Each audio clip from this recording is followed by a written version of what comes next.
Déjame Muchas empezar gracias. Ok, ahí voy a silenciarlos, ok, para empezar, y abren los micrófonos cuando quieran, ok.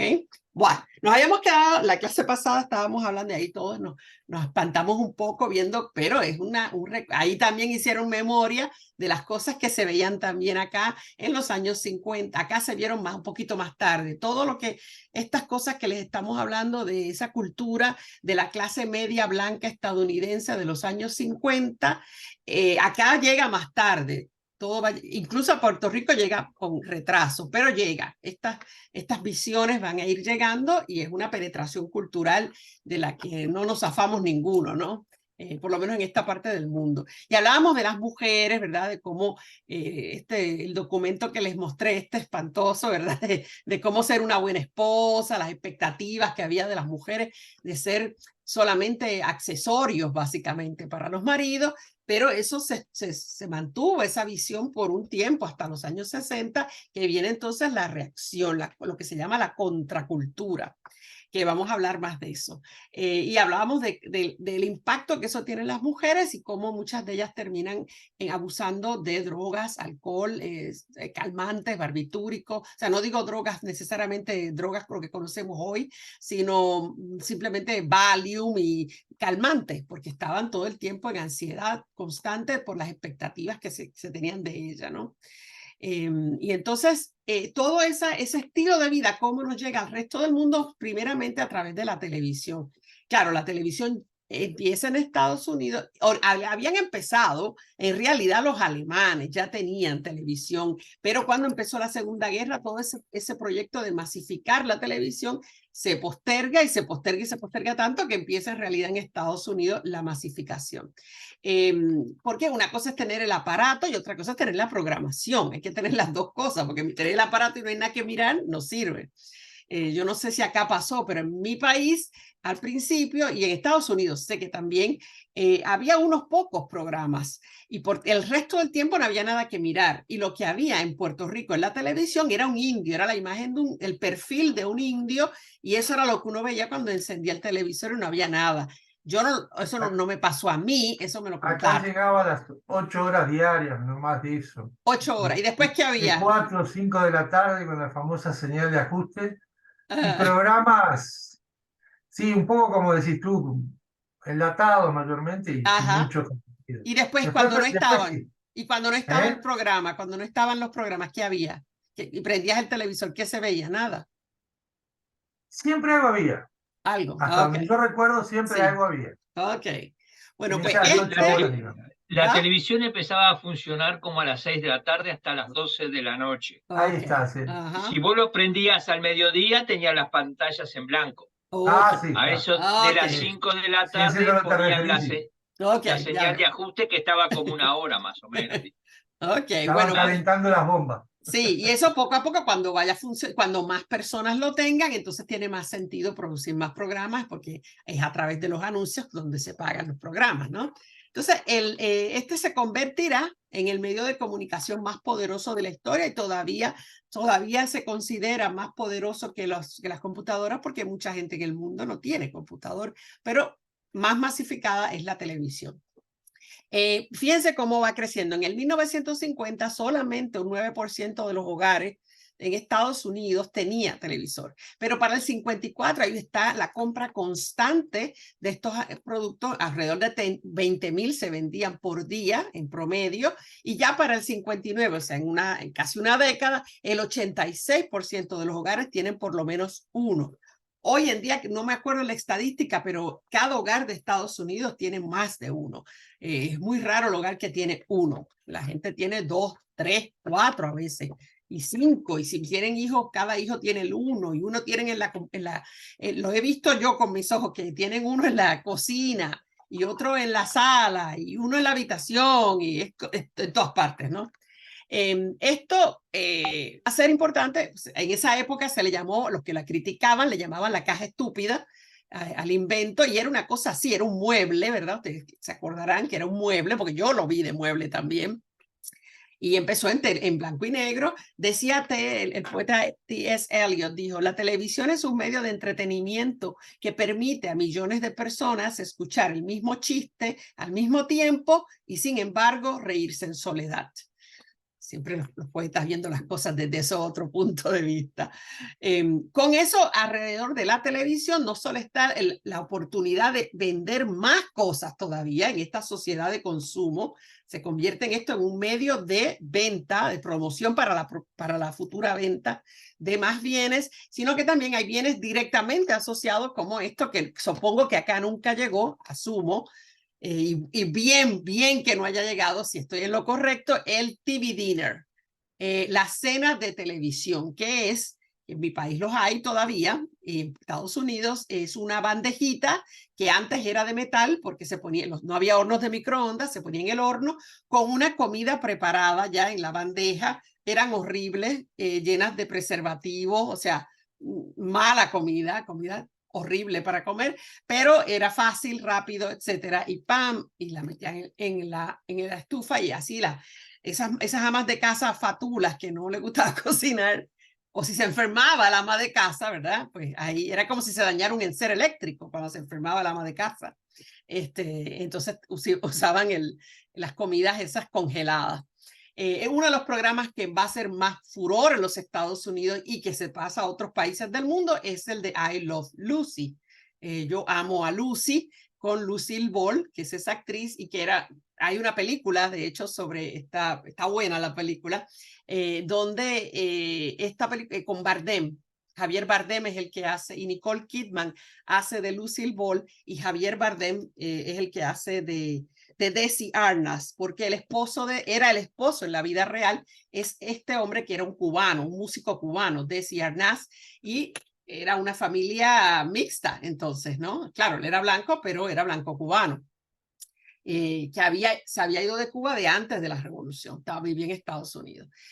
Toda esta programación, todos los personajes son blancos, no van a llegar personajes negros en los programas de televisión, sino hasta mucho más tarde, y va a haber en las familias, en series que sea como una familia normal y no que el negro aparezca como el sirviente, el chofero, etcétera. Va a tardar mucho más después al fines de los años 70, la familia Huxtable del show de Cosby, que es Bill Cosby, que terminó acusado de violación y bueno, eso. Pero va a tardar, hay todas unas estrellas, ¿verdad? Marilyn Monroe, Elvis Presley, Betty Grable, que era la de todos los posters que todos los hombres tenían, los militares tenían todos esos posters de ella. Fíjense que tenía carne, no era una Barbie, era como que tenía carne. Y en el 55, es parte de esa industria alrededor de los niños, se crea Disneylandia, el primer parque de Disney que es en California, no está en la Florida. Disney World es posterior, es de los años 60 o 70, no me acuerdo. El primero se abrió en 1955 en California, en Anaheim, y sigue abierto y este es el tradicional, el parque original, y todo es como de antes. Se organizan también en el deporte del béisbol, que es uno de los deportes principales en Estados Unidos, las pequeñas ligas, que es como decir el baby fútbol acá, creo que le llaman el baby fútbol al de los niños chiquititos, que era otro trabajo más para las mamás que tenían que estar llevando a los niños a las prácticas, aplaudirle a los niños, independientemente si le gustara o no le gustara el deporte, ¿no? Y todavía existen las pequeñas ligas y todo eso hasta que los niños van creciendo en los deportes, ¿no? Para las mamás, para ganarse un dinero, yo les había comentado que una de las maneras de ganar dinero era vendiendo Avon, y también las fiestas lo que ustedes le llaman los tupper, que nosotros les decimos Tupperware, que son todos esos recipientes que supuestamente no se rompen, pero yo he roto un par de vasos. Lo que sí que están garantizados, si los rompes te dan uno nuevo. Y las mujeres se reunían en fiestas de Tupperware y ahí se bebían su alcoholcito también ahí en esas fiestitas y se la pasaban bien, y me imagino que harían chistes subidos de tono y todas esas cosas que las mujeres hacen cuando están solas. Entonces, en otros temas, la ciencia y la Guerra Fría, todo eso, esto es paralelo, así que lo traigo otra vez para los 40. Y bueno, voy a ir 40 y 50. Una cosa interesante que les quería comentar es que una de las maneras de la penetración de la ideología capitalista para tratar de detener el supuesto avance del capitalismo y del comunismo era la guerra psicológica. Y una de las maneras en que se hizo fue a través de una organización que participó aquí en Uruguay, por eso se los quería comentar, que eran había en distintos países los Congresos por la Libertad de la Cultura. Se llama Congreso por la Libertad de la Cultura y no es otra, y está financiado por la CIA, y todo el propósito es hacer propaganda anticomunista, pero cultural, disfrazada de cultura, ¿no? Y esta va a tener estos congresos en la parte occidental de Europa y en Latinoamérica. Tenían estos congresos oficinas en 35 países porque había dinero, era dinero de la CIA, y publican revistas, publican folletos, libros, organizan exposiciones de artes, hacen algunos boletines de supuestas noticias, que en realidad mucha propaganda, hacen reuniones internacionales, también hacen premios a los mejores músicos, a los mejores artistas plásticos, y todo esto se hacía con la intención de atraer a los intelectuales de Europa fuera del marxismo, el comunismo, ¿verdad? Todo eso que se veía como malo por Estados Unidos y sustituirlos con el concepto americano de cultura. Y esto les comenté porque este librito lo encontré entre las fotos que veía, que es una traducción de un libro de John Dewey, que era un filósofo sobre la educación, era un filósofo educativo en Estados Unidos. Y fíjense, cuando me fijé, él dice Congreso por la Libertad de la Cultura, Comité Uruguayo. Y no veo la dirección bien, pero es algo como Wilson o Jackson o algo en Montevideo. Así que aquí también los hubo, estas publicaciones, pero se hacían generalmente, se invitaba a distintos intelectuales de Latinoamérica a que presentaran artículos para ser publicados. Así que eso fue una de las maneras de penetración. Sobre que fueron muchas otras, pero nada más le comento esta porque me estaba buscando el otro día y adquirí la información. Sobre esto, el presidente Dwight D. Eisenhower cándidamente explicó lo siguiente en los 50. Nuestro objetivo en la Guerra Fría no es conquistar o someter por fuerza un territorio. Nuestro objetivo es más sutil, más penetrante, más completo. Estamos intentando por medios pacíficos que el mundo crea la verdad. La verdad es que los americanos queremos un mundo de paz, un mundo en el que todas las personas tengan la oportunidad del máximo desarrollo individual. A los medios que vamos a emplear para extender esta verdad se les suele llamar guerra psicológica. No se asusten del término. La guerra psicológica es la lucha por ganar las mentes y las voluntades de los hombres. Es como un lavado de cerebro, pero con una palabra más bonita, ¿no? Y mientras eso que se va a ir dando es una de las muchas maneras de guerra psicológica, había una serie de avances científicos que fueron parte de la Guerra Fría directamente, porque hay toda una competencia entre la Unión Soviética y los Estados Unidos a ver quién avanza más rápido en las ciencias, ¿no? En distintas, y también, que no lo puse acá, pero también en los deportes. Cada vez que había olimpiadas, era una representación de la Guerra Fría, a ver quién ganaba más medallas, Estados Unidos o la Unión Soviética, ¿no? Así que hay muchos lugares donde esta Guerra Fría va a tener sus escenarios, que no son solamente los países, terceros países, donde vamos a verla en claridad, como vamos a ver pronto la Guerra de Corea, que será el primer escenario, sino que también en escenarios culturales, ¿no? En los deportes, en las ciencias, en las medicinas. En el 1946, el Departamento de Guerra de Estados Unidos crea la primera computadora. Esa que están viendo en esa foto es la primera computadora. Todo eso es la primera computadora. Acá tengo otra foto. Ven, todo eso es una computadora, ¿no? Hemos avanzado bastante en eso. En el 53, en Estados Unidos, se da el descubrimiento del DNA. No se sabía exactamente todo lo que hoy sabemos, toda la información que hoy logramos obtener, porque eso fue el descubrimiento de que existía esa lectura de características que a través del DNA se podía describir a una persona. Todo eso empieza al descubrirse que existe, ¿no? Todo eso. En el 54, otra gran avance. Estados Unidos iba bastante adelantado en los 50, cuando 2 personas a la misma vez descubren la vacuna del polio. Son 2 vacunas distintas, pero las 2 funcionan. Una es la de Jonas Salk y la otra es la de Albert Sabin. La de Sabin es la que nos ponen en la boca, ¿verdad? A los bebés se la ponen como unas gotitas que nos ponen.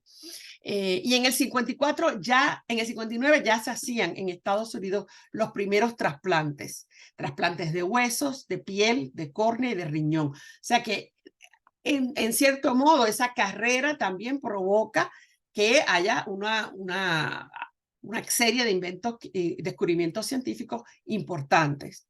Sin embargo, ahora les voy a mostrar la carrera espacial, que fue la que se vio más clara la competencia, porque era ver quién llegaba más lejos y quién llegaba primero. Entonces, ahí es claro, ¿no? Y comienza ganando la Unión Soviética, porque en el 1957 lanza su primer satélite artificial, que era el Sputnik, ¿no? Y en el mismo 57 logra también enviar otro, el Sputnik 2, con un perro, Laika, que es esta perra que está por acá, que se los muestro acá. Esa es la pobre Laika. Esa es Laika, que sobrevivió 7 horas nada más y murió, llegó muerta, ¿verdad? Porque, digo, o sea, la nave no tenía un sistema de retorno, perdón, no regresa.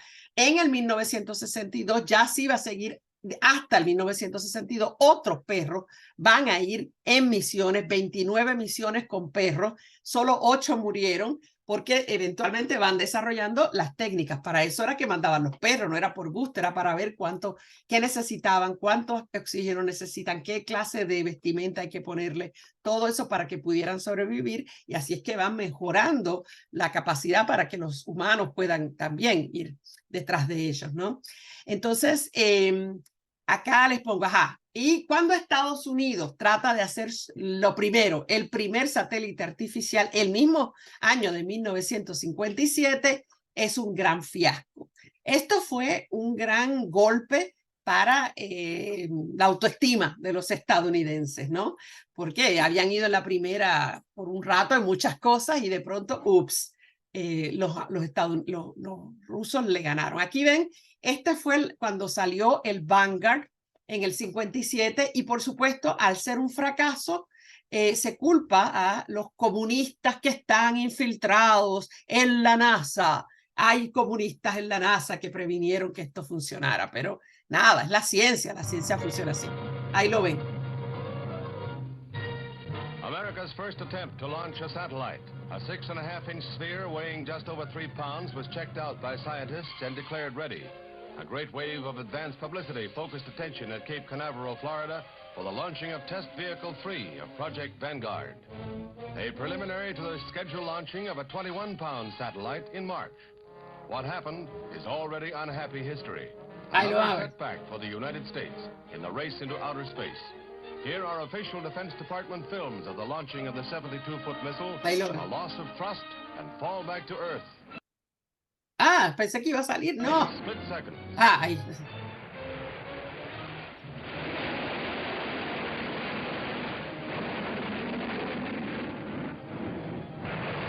Un desastre.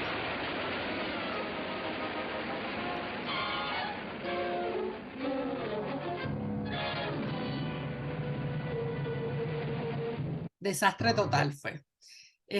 Pero acá, luego de eso, espérate, es que se me cambia esto, ahí. Luego de eso, Estados Unidos en el año siguiente, en el 58, por fin logra enviarlo. Dime.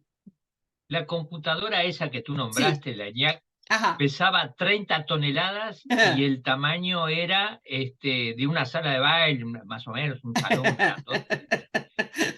Y la capacidad de memoria, cualquier computadora mínima, me imagino. Es mayor, sí. Sí, mínima, total. Pero se empezó por ahí.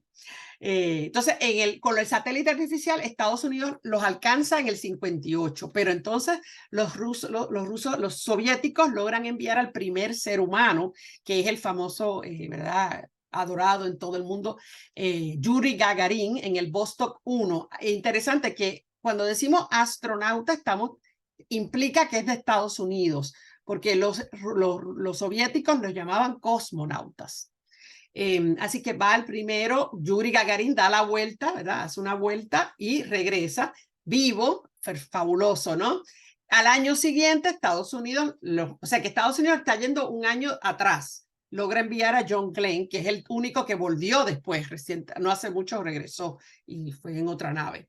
Luego, en el 63, la Unión Soviética enviará a la primera mujer, Valentina Tereshkova,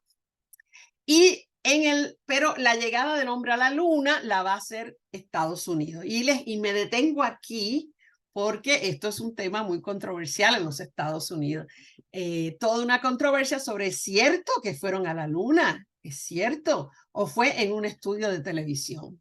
Y bueno, hay pilas de cosas para leer, videos, documentales, de todo sobre este tema. Yo no soy no me creo todas las teorías de conspiración, pero debo confesar que yo tengo mis duditas, porque no solo por las cosas del video, porque yo no sé de ciencia suficiente para saber si eso es posible o no es posible, lo que se ve en el video, sino porque simplemente es como que tan exacto, y ahora les voy a explicar por qué. Antes de explicarles, fíjense que Estados Unidos en mandar una mujer se tardó 20 años más que los soviéticos por razones obvias, y es que en la sociedad soviética había más igualdad entre hombres y mujeres por mucho y desde antes que medio mundo, ¿no? Espérate, que les iba a mostrar. Ahí está Yuri Gagarin, que salió y regresó en el 61.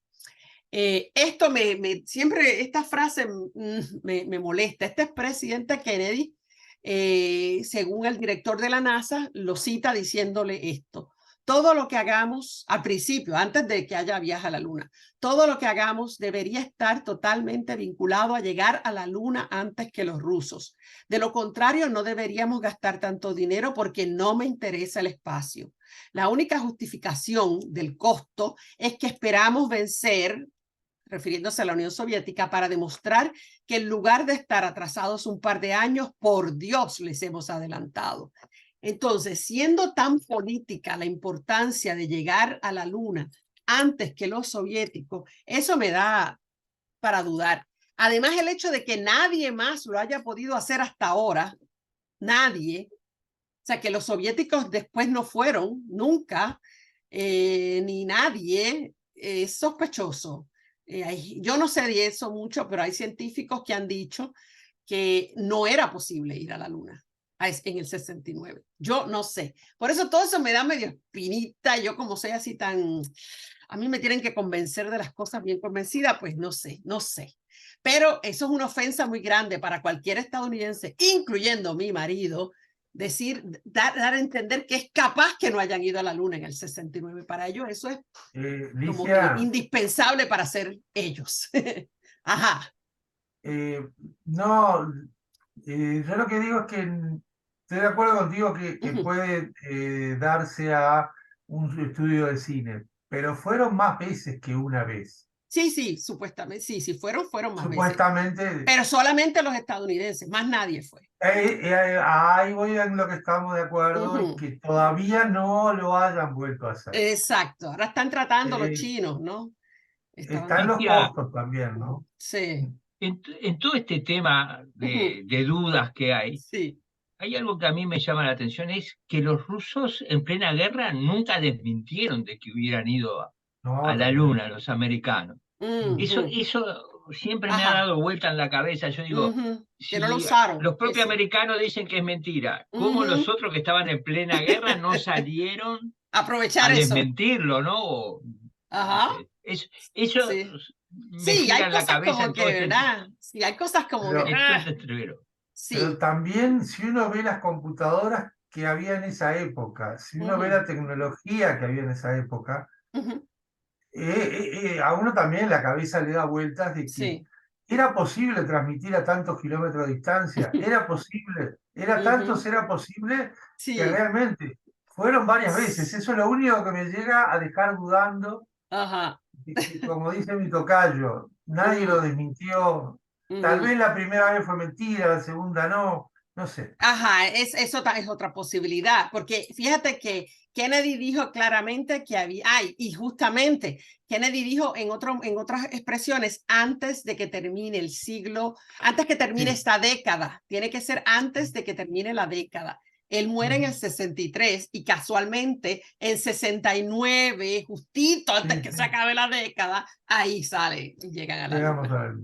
Es como que demasiado perfecto para mí, pero bueno. Yo no digo que no, ni que sí, no sé. No. Pero ahí, le muestro ahí una foto que encontré de, ¿se acuerdan que hablábamos de Wernher von Braun? Que fue uno de los científicos de la SS, él era SS, que lo trajeron de Alemania y le dieron ciudadanía y todo, y bueno, estuvo ahí, él estuvo a cargo de todos esos proyectos en la NASA. Y algo que les quiero llamar la atención, todo el dinero que se invirtió en la NASA y en toda esa carrera espacial, mientras en los Estados Unidos, en ese mismo periodo, había más de 30 millones de personas viviendo en pobreza extrema, que quizás no es tanto con la población de Estados Unidos en la época, que era alrededor de unos 200 millones y tanto. Pero sí, un 10% de la población estaba segregada racialmente, cosa de la que vamos a hablar muy pronto porque vamos a empezar a ver el proceso de desegregación, ¿no?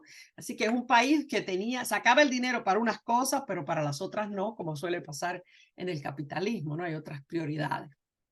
Y bueno, y ahí los traigo a lo que quería empezar hoy con la guerra de Corea, capaz que la terminamos porque es bastante, bueno, no sé, vamos a ver cómo va. La guerra de Corea, que esto es especialmente para aunque ella lo va a haber grabado, creo porque no hoy veo si está aquí Mónica. Mónica quería que explicara esto y lo voy a explicar. Primero que todo, ¿dónde está Corea? Vamos a repasar dónde está Corea, que está donde yo estoy poniendo el cursor y dándole vueltas al cursor, que es esa pequeña como lengüita, esa es una península, ¿no? Que sale aquí y que hace fronteras con la Unión Soviética, con China, y hay un mar que la separa, el mar del Japón, que la separa de Japón. Ahora la vamos a ver más de cerca, con un mapa que no es exacto, pero bueno. Ahí ven que dónde están las fronteras. Tiene frontera con Rusia, una pequeña frontera con Rusia, mayormente es con China. Tiene el mar amarillo acá con China y el mar del Japón que la separa del Japón. Entonces, tenemos que había sido desde el año 45, desde que terminó la guerra, en acuerdo entre la Unión Soviética y Estados Unidos, se había dividido en una división que en el momento se entendió temporera en el paralelo 38. ¿Por qué? Porque hasta ahí fue que habían logrado entrar las fuerzas soviéticas cuando entraron, justito cuando se estaban lanzando las bombas atómicas, que ellos las dijeron, espérate, vamos a avanzar, y bajaron y lograron controlar hasta esa mitad del norte de Corea. ¿Por qué se decide? ¿Por qué hay un interés de la Unión Soviética y de Estados Unidos, cada uno de ellos, en estar ahí, en permanecer ahí? Bueno, las razones tienen que ver por la política, la geopolítica, ¿no? Estados Unidos estaba en ese momento en Japón, ¿ok? Y estaba en una ocupación del Japón, la que estuvo 12 años. Entonces, ese fortalecimiento de Japón, tanto económica como militarmente, la Unión Soviética lo percibe como una amenaza, porque ya la Unión Soviética había peleado una guerra anterior a la Primera Guerra con Japón, y porque sabe que Japón tuvo ya la capacidad de entrar en una guerra mundial, ¿verdad? Como atacante en una guerra mundial. Entonces, tiene ese interés en asegurarse de no ser atacado desde la Corea del Sur, ¿no? Las tropas de Estados Unidos estaban estacionadas en Japón y había tropas en Corea del Sur también, ¿no? Estados Unidos había hecho un tratado con Japón, tratado de paz cuando terminó la guerra, y no incluyó a la Unión Soviética. Lo hizo solamente Estados Unidos con Japón. Entonces, la Unión Soviética tiene una inquietud por la presencia de Estados Unidos en Japón, y también al estar Estados Unidos también en Corea del Sur, hay un temor a que la Corea del Sur invada la Corea del Norte, que es donde están los soviéticos también, y que continúe, y por ahí entra la Unión Soviética.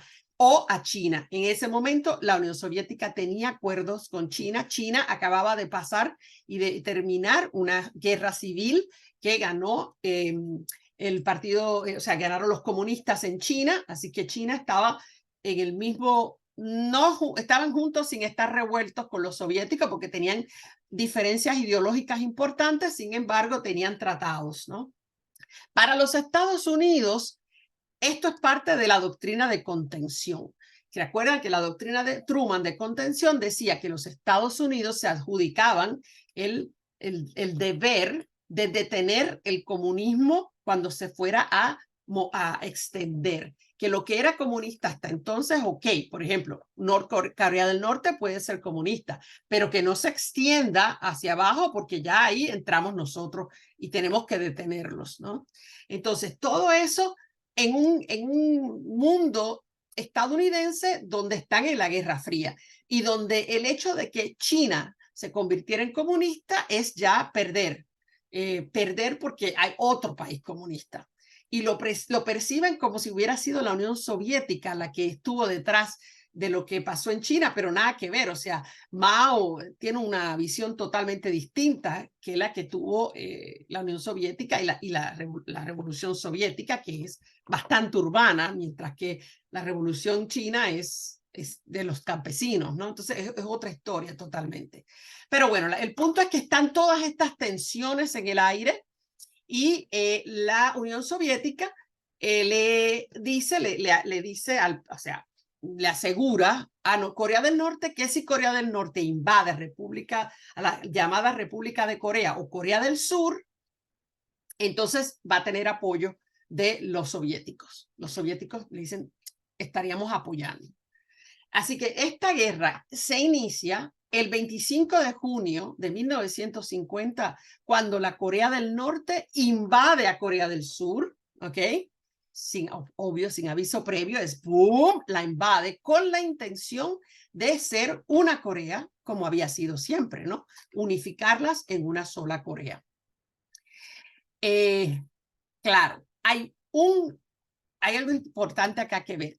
La capital de Corea del Norte es esa que ven acá marcada acá abajo, que dice Pyongyang, y ahí desde ahí gobernaba el que gobernaba a la Corea del Norte. Su nombre, Kim Il-sung, que era el abuelo, creo, ¿verdad? Sí, el abuelo de Kim Jong-un, ¿no? Creo que es el de ahora.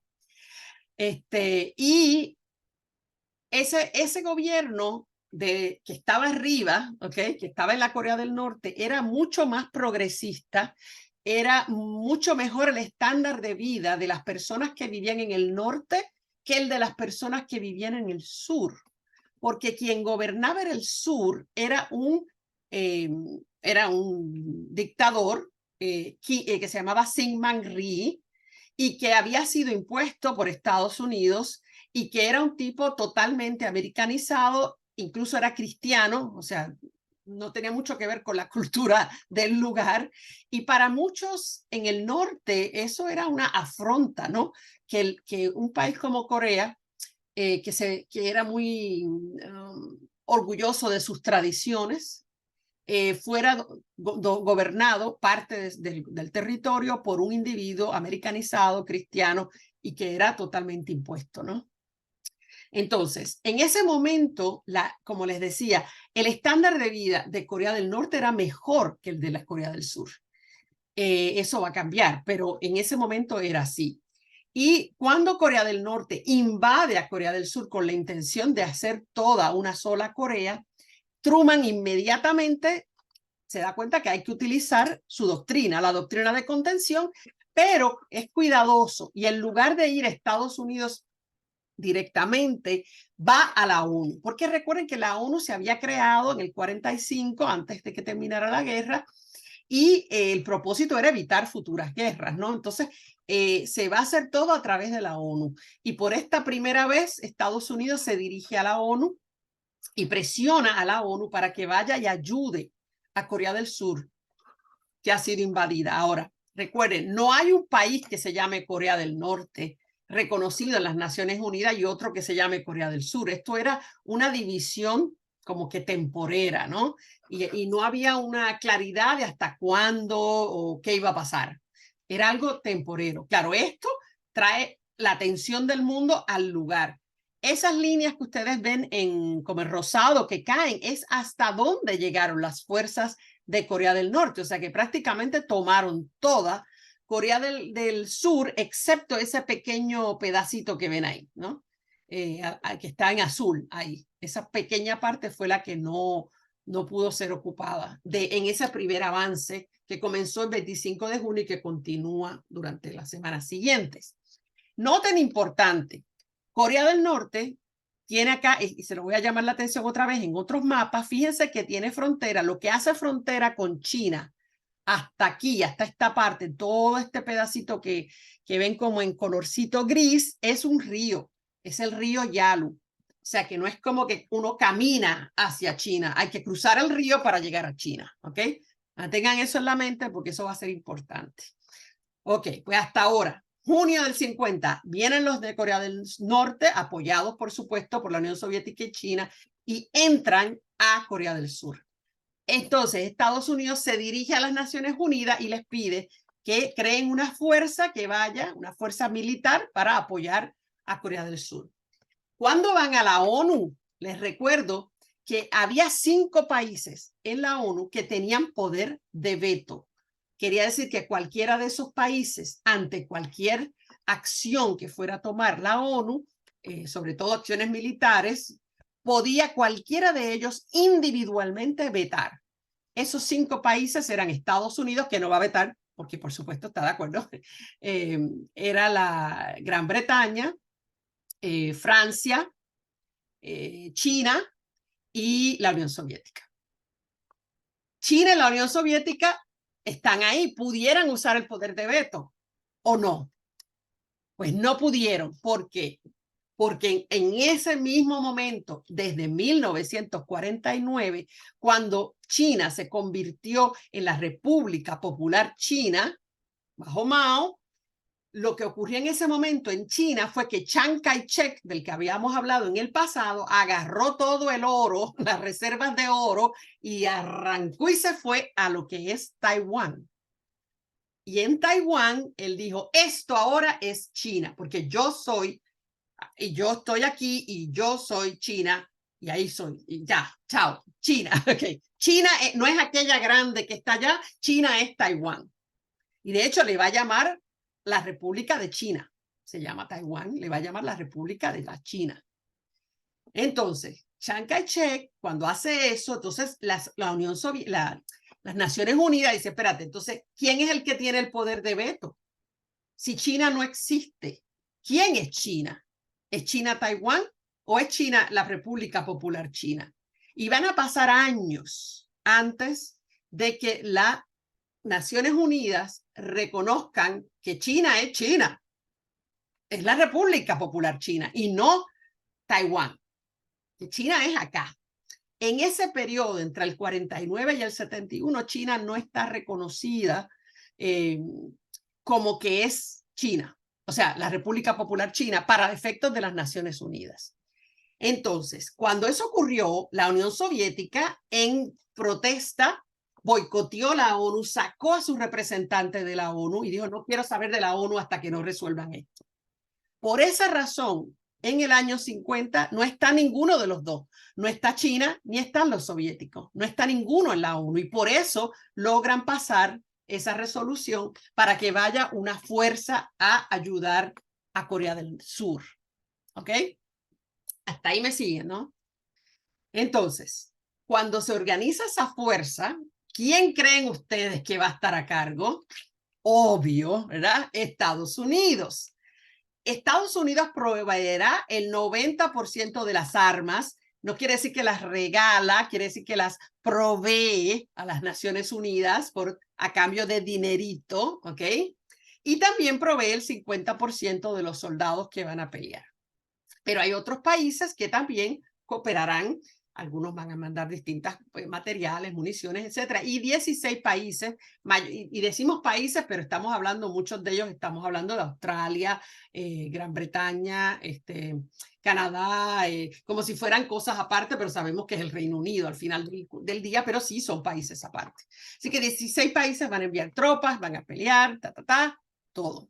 Y acá en estos mapitas pueden ver el progreso, qué es lo que va a ocurrir, porque el mapa habla claramente de lo que ocurre. Lo que ven en rojo siempre va a ser Corea del Norte y lo que ven en azul es Corea del Sur. Fíjense acá, la primera a la izquierda, como Corea del Norte entra y solo queda esa esquinita. Les queda esa esquinita solamente ahí, ¿ven? Y los acorralan en esa esquinita, pero ahí entran las Naciones Unidas, las fuerzas de las Naciones Unidas, entran por la bahía, entran por aquí mismo, por donde todavía quedaban reductos de lo que era Corea del Sur, pero también los estadounidenses entran por esta bahía, la bahía de Incheon, y desde ahí se mueven. Pero miren, no pararon en el 38, no se quedaron en el paralelo 38, sino que continuaron, y entonces es las Naciones Unidas las que invaden Corea del Norte. Y cuando llegaron aquí, fíjense dónde está este punto, el punto aquí más alto, es lo que queda ahí es el río y está China. Cuando están ahí, China sale y dice que hay una amenaza de que crucen ese río y entren a China. Y China dijo, oh, sí. Y ahí China manda fuerzas. Ahí manda tropas. Y miren lo que ocurre. Ahí empiezan a bajar, a bajar con la ayuda de las chinas, porque los rusos no mandaron apenas unos poquitos para enseñarles a usar ciertas armas que les proveyeron. Proveyeron más bien armas, más que fuerzas, pero los chinos la tienen en el estómago. Ahí le están atacando el estómago de China, y China dijo, ¿cómo que qué? Y ahí China sí mandó tropas, y ahí ven cómo bajan esas tropas y vienen y pasan del 38. Pasan otra vez el paralelo 38, ven que llegan hasta Seúl, toman la entrada de la bahía de Incheon, y ahí entran a la mesa de negociación. En ese momento, ahí se empieza a negociar, se negocia un armisticio. Y esa línea es la que ven acá en la última, que dice la DMZ, Demilitarized Zone, o la línea de armisticio. Esa línea está basada en el pasado, no está toda en el paralelo 38, pero inicia en el paralelo 38, aunque ven que tiene una curva. Esa línea existe hoy.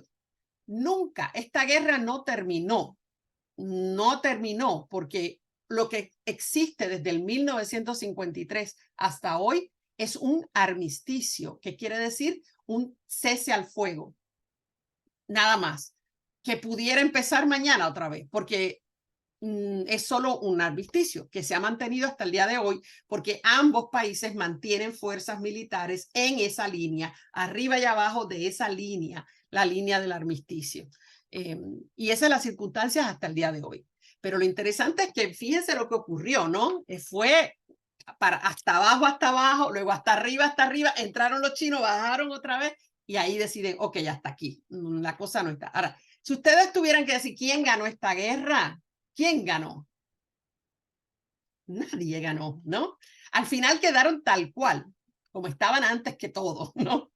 Quedó todo igual, pero ¿quiénes perdieron? Perdieron todos los que se fueron con la guerra, ¿no?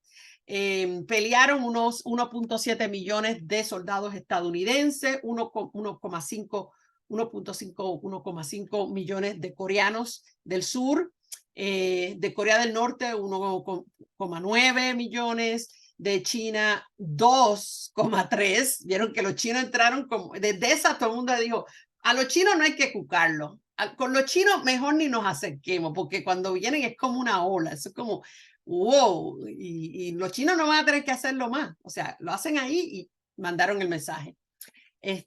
Acá ven de Gran Bretaña, Canadá, Australia, Turquía, distintos países que enviaron, y ven que los rusos mandaron, pero mínimamente, solamente un pequeño grupo de expertos para ayudar a los soldados de Corea del Norte a usar ciertos equipos que ellos no tenían.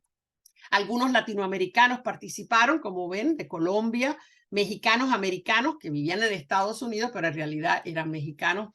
Y siempre tengo que ponerles mi dato, el de los puertorriqueños que fueron obligados a ir a la guerra, fueron reclutados para ir a la guerra, 61,000, de los cuales demasiados murieron. Usted mira, espérate, de todos los estadounidenses que fueron, solo el 2% murió. Pero de esos poquitos puertorriqueños, 5,8 murieron, 5,8%, más casi el triple de los que proporcionalmente murieron de Estados Unidos. ¿Cómo es posible? Bueno, tiene que ver con ser carne de cañón.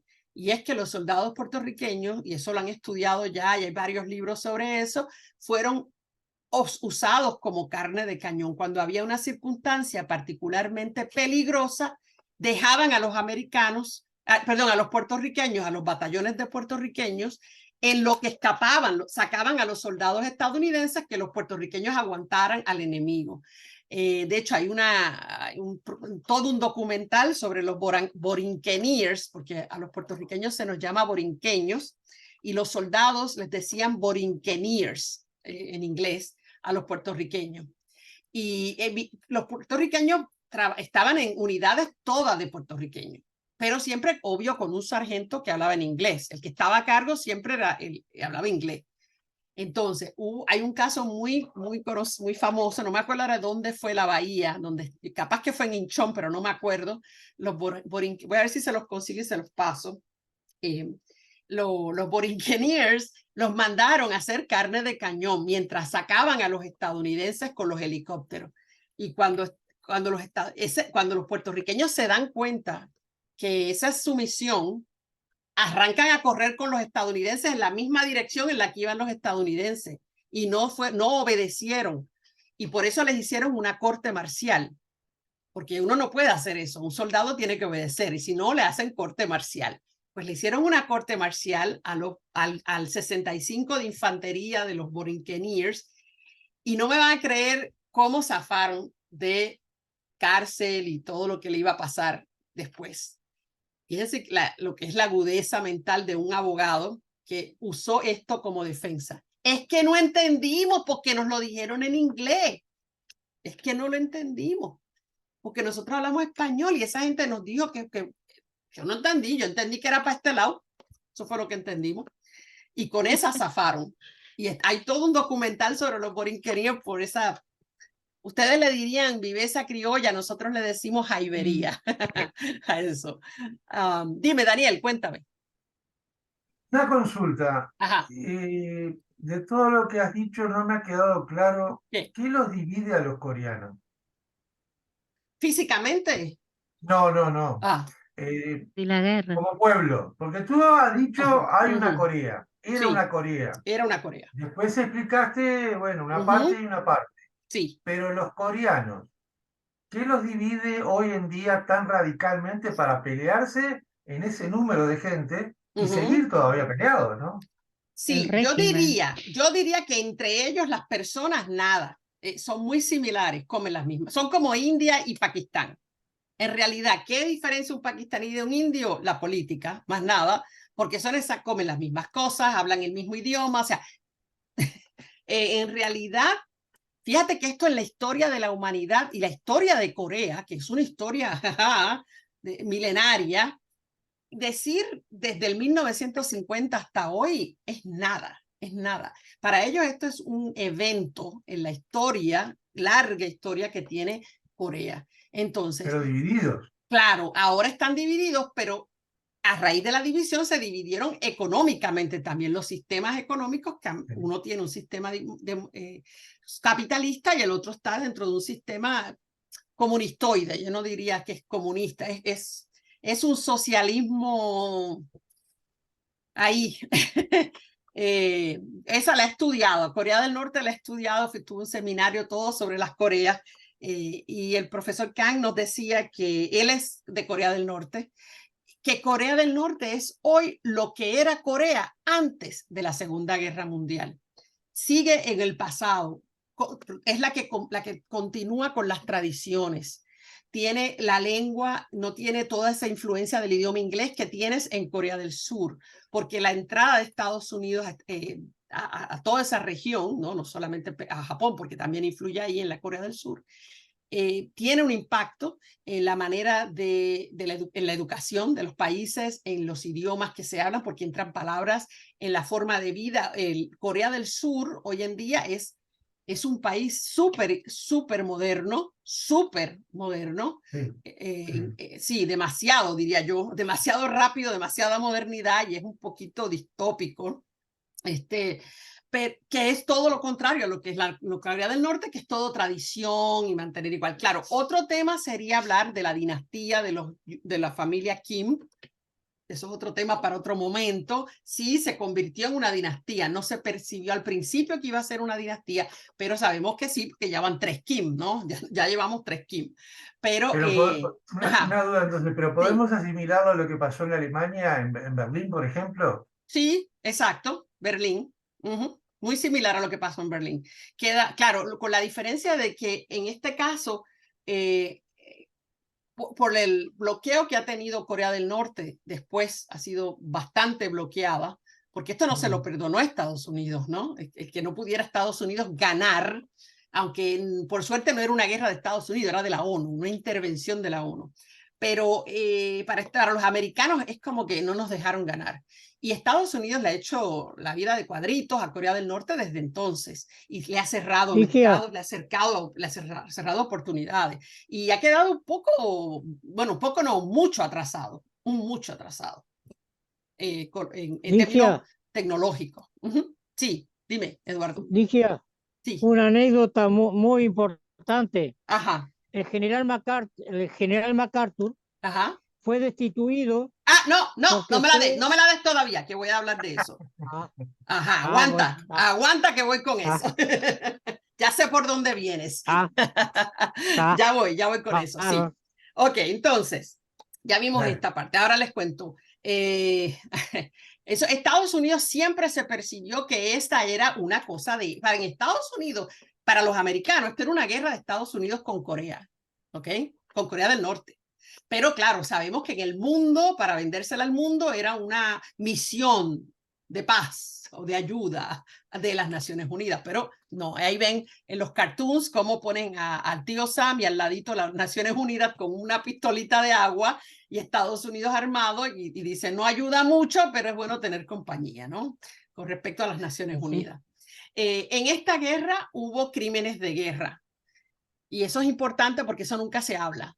Estados Unidos bombardeó las represas de Pyongyang, causando inundaciones que mataron civiles y que destruyeron las cosechas de arroz y provocaron hambruna. Esto exactamente casi igual ocurrió en Holanda. Los nazis destruyeron represas, causaron inundaciones y destruyeron cosechas. Y fue condenado en Nuremberg como un crimen de guerra. Sin embargo, en esta ocasión, nadie va a acusar a los Estados Unidos de cometer un crimen de guerra, pero lo cometieron, porque si era un crimen de guerra en Holanda, es un crimen de guerra en Pyongyang, ¿no? Obviamente. También en esta guerra es el primer amplio uso de helicópteros. Es la primera guerra donde las vemos ampliamente usadas. Hay una serie muy popular en los Estados Unidos que se llamó MASH, que no sé si la dieron acá, pero se llamó MASH, que era sobre la guerra de Corea. Y luego la ponen con lo de Vietnam también, pero era originalmente sobre la guerra de Corea. Y el conflicto esto es lo que nos iba a decir Eduardo, pero Eduardo, añade algo si se me queda. No, déjame decirlo yo, ¿ok?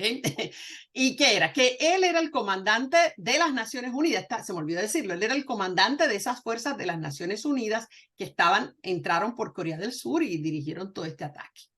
Cuando se están acercando hacia China, él dice públicamente, le dice a Truman públicamente, en vez de mandarle una cartita, ¿verdad?, clasificada a Truman, oiga, usted no ha pensado, no, públicamente, poniendo a Truman en una situación difícil porque tiene que reaccionar, le dice a Truman que debe lanzar entre 30 y 50 bombas atómicas en China. Obvio, Truman sabe que eso es una locura porque eso es una guerra grande y la Unión Soviética tiene bombas atómicas que las podría usar contra Estados Unidos. No. Pero él, desde su punto de vista militar, él entendía que había que hacerlo. Truman entonces lo destituye. Inmediatamente, ¿verdad? Lo destituye porque se supone que, o sea, el jefe de las Fuerzas Armadas de Estados Unidos, el comandante en jefe, es Truman en ese momento. Y él está siendo insubordinado, o sea, al usar una vía civil, o sea, públicamente haciendo expresiones públicas que comprometen al comandante en jefe. Pero para el pueblo estadounidense él iba a seguir siendo un héroe. Fue un héroe de la Segunda Guerra Mundial y siempre iba a ser un héroe. Además, mucha gente no entendía bien la política y pensaban, sí, él tiene razón, hay que usar las bombas atómicas contra China, sin pensar mucho en las consecuencias que iba a tener. Más tarde, Truman dijo unas famosas palabras que todo el mundo cita sobre este evento. Lo despedí porque no respetaba la autoridad del presidente. No lo despedí porque fuera un estúpido hijo de puta, aunque lo era. Pero eso no va contra la ley para los generales. Si lo fuera, la mitad o 3/4 partes de ellos estarían en la cárcel. Y eso fue lo que dijo. O sea, le dijo hijo de puta sin decírselo. Claro, cuando él regresa a Estados Unidos destituido, empezando por Nueva York y otras ciudades, le van a recibir con parada, con confeti desde las casas, los apartamentos. O sea, héroe. Él entra como un héroe a los Estados Unidos a pesar de que desobedeció a su jefe, ¿no?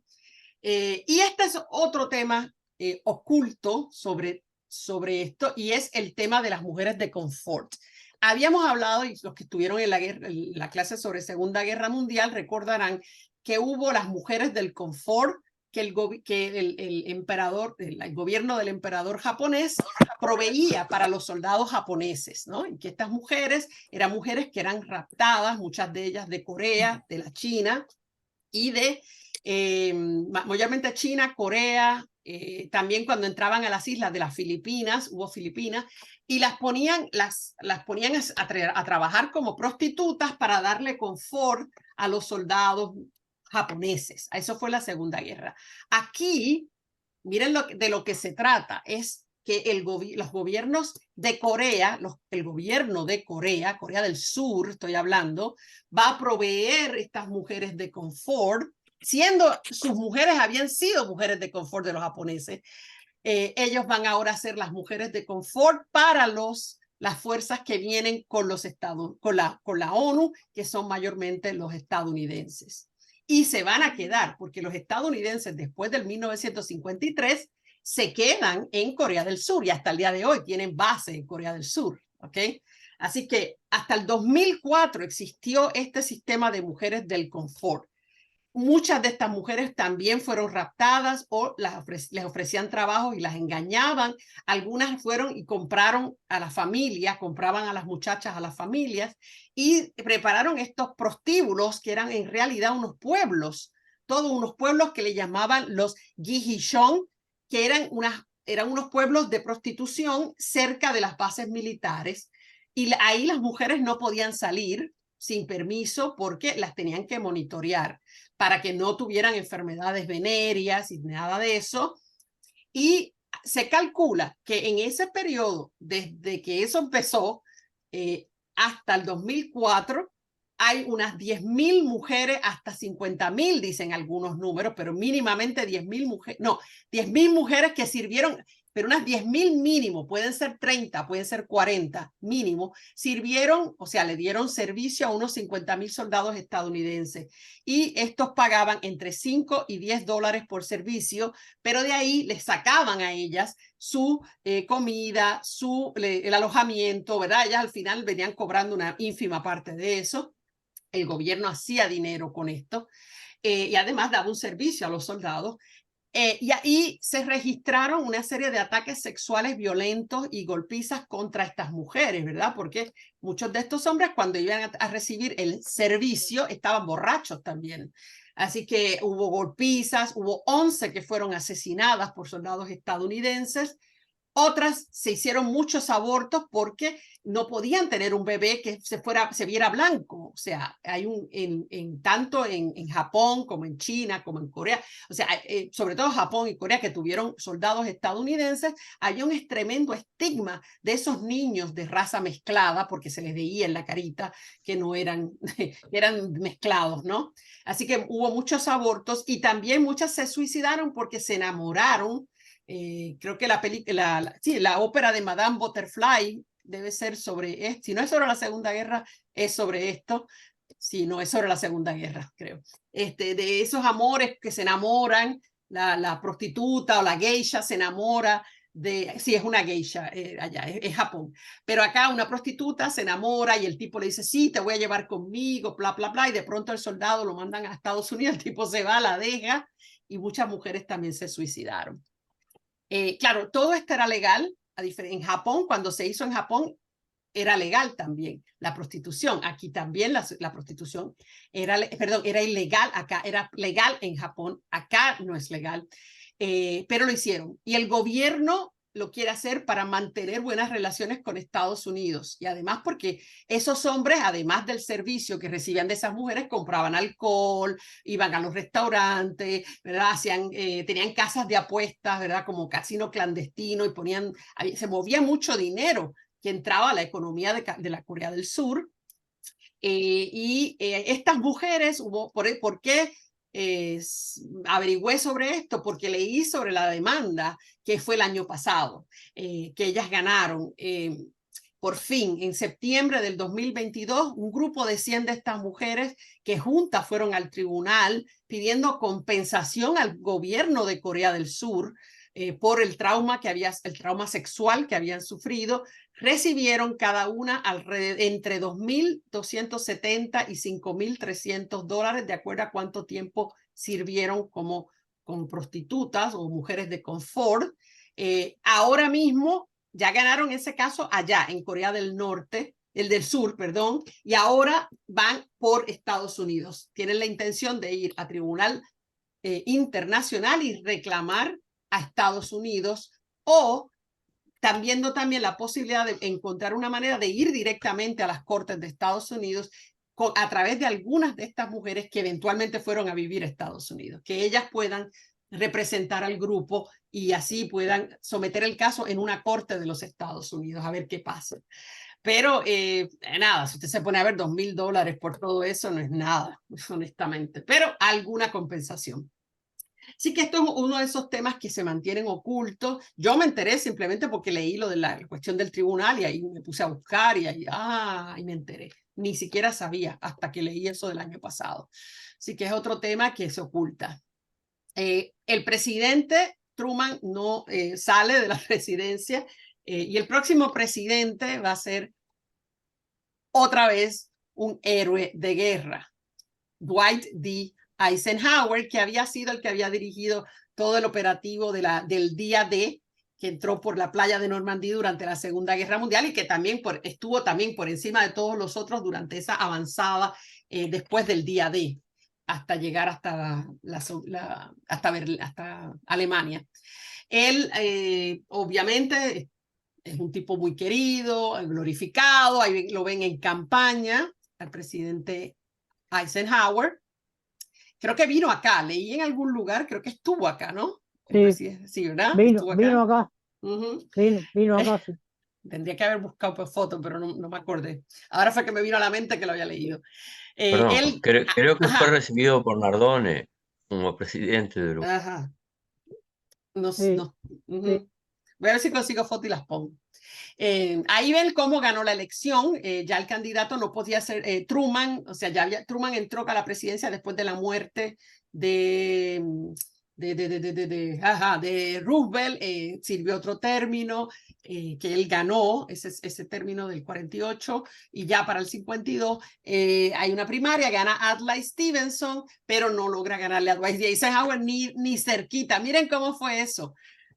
Todo lo que ven en azul fueron los estados que ganó Adlai Stevenson. O sea, nada. Le dio una paliza. Más tarde, él diría algo que me parece muy interesante, porque siendo él un general del ejército, un general de 5 estrellas, creo que es, Las personas que conocen la guerra, las que la han vivido, creo que son las más fervientes defensores de la paz en el mundo. Y es un presidente que es el que termina la guerra, porque él entra en el 53, él entra y le pone fin a la guerra de Corea. Él es el que propone el armisticio, él es el que le pone fin al conflicto. Y creo que tiene que ver con esta postura de él, porque los que conocen la guerra la quieren parar, porque saben lo horrible de la guerra, ¿no? Pero los políticos que son abogados les encanta hablar de, vamos a las guerras, como si eso fuera, ¿verdad?, comerse un chupetín. Ahí ven después que él entra a la presidencia, él entra en enero y en julio logran ese armisticio, que es una truce, quiere decir eso, el armisticio.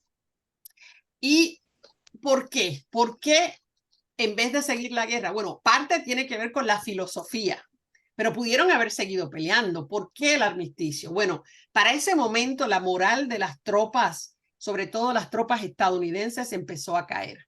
Como no ganaban y no ganaban, empezaron a desertar. Y también empezaron a buscar maneras de salirse de la guerra, porque era una guerra sin sentido para los estadounidenses. Es la primera guerra sin sentido.